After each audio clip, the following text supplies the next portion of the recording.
Hey, thanks for watching another video from weldingtipsandtricks.com. Today we're doing a multi-pass TIG weld on a big chunk of stainless steel. I pulled this out of the scrap bin. It was cut off of a big roller that we shortened, and it's a big chunk of like 3-inch thick stainless turned down to about 2-inch, and it's just begging to put a multi-pass weld on there. It's just like a big heavy wall socket weld. So I'm going to show a little walk in the cup technique today on this thing first, and then we'll do some freehanding as well later on in the final pass. The walk in the cup, the first pass is actually more like wiggling the cup like this, just wiggling it.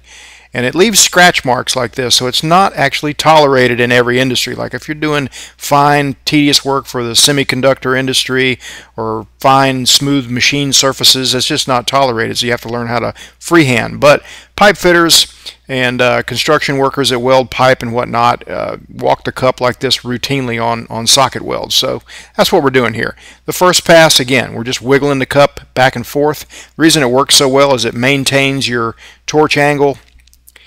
And each time you wiggle the torch back and forth, it tends to move at about the same increment, so it gives you a nice even pattern on your weave ripples and stuff.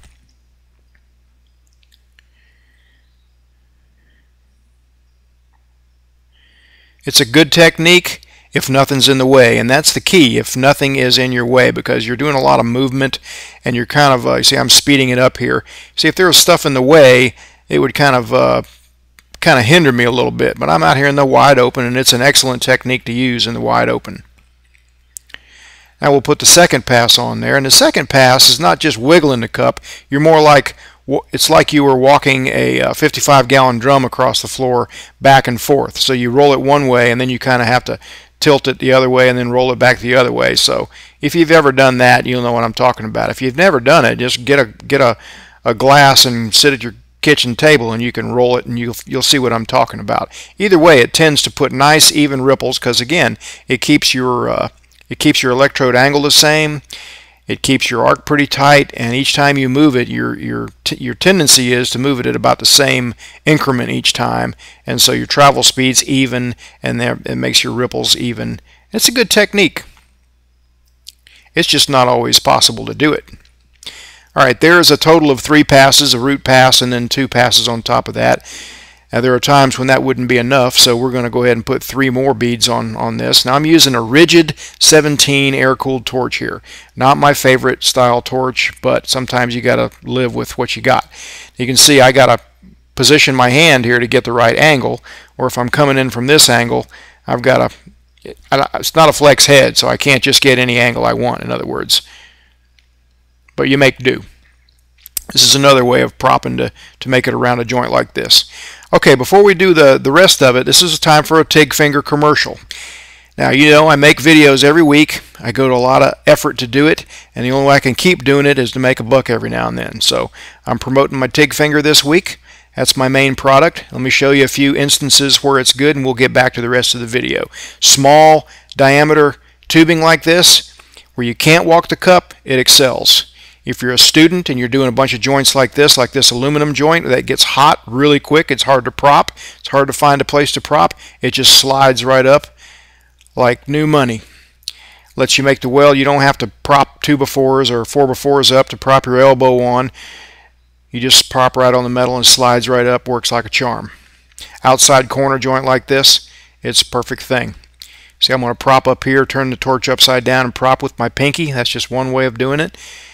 And it lets me move right on up that outside corner joint. Real nice.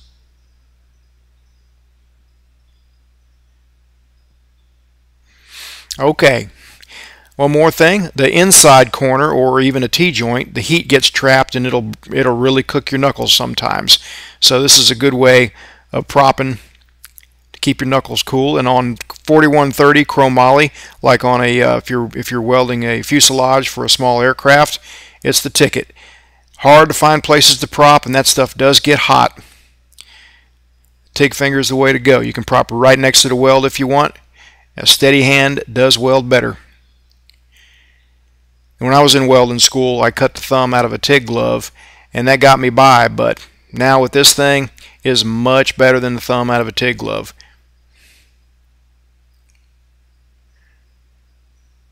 There's some chromoly cope joints right here. I also even use it on stick welding sometimes for a joint like small diameter pipe on a 6G. But okay, that's enough for the commercial. We're back to the real deal now. Now, you said I didn't really care for that other torch. This torch is the bomb. It's a CK Flex Lock. This is an air-cooled 17 style. The red thing there is actually a gas valve. I'm not using it today because I've got a machine that doesn't require that. But see, I can get any angle I want. Absolutely any angle I want with the Flex Lock torch. So if I want a prop like this, I got a real favorable angle there. You can see that I've got the stubby gas lens kit on this thing again. So this 17 style torch here actually feels more like a 9 air cooled as far as the size and the you know, what you can do with it. Now if I want to come in at it from this angle, that's no problem either. I just changed the swivel thing there, and I got a good angle this way.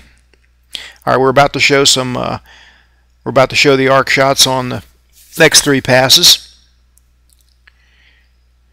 It's going to let me travel a long way right here with this torch angle and propping with the TIG finger. Now, by this time, I've got 3 passes on this chunk of stainless. You can imagine the heat is building up quite a bit.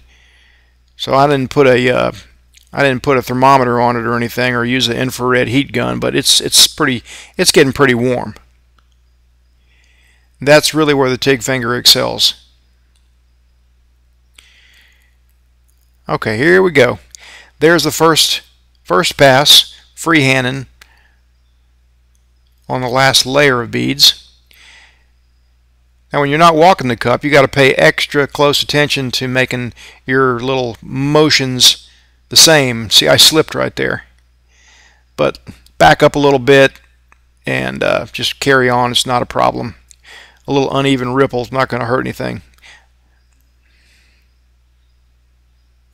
Now we'll come at it from the other angle here for the second pass.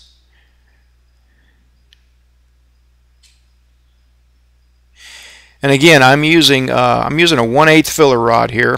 I use 130 amps all the way out. I'm using a 3/32, which is a 2.4 millimeter electrode, 2% thoriated. I just happen to pick up a thoriated. I generally use 2% lanthanated for everything. And I'm using 20 CFH on the argon flow meter with a number 7 gas lens cup here. And that's the final cover pass. Okay, that's it for today. If you're watching this on YouTube, you can click on the blue link in the description box under the YouTube video, and you will go to a page that looks like this where you can get your TIG fingers. So order them now, and thanks for watching. Visit Welding Tips and Tricks and welding-tv.com.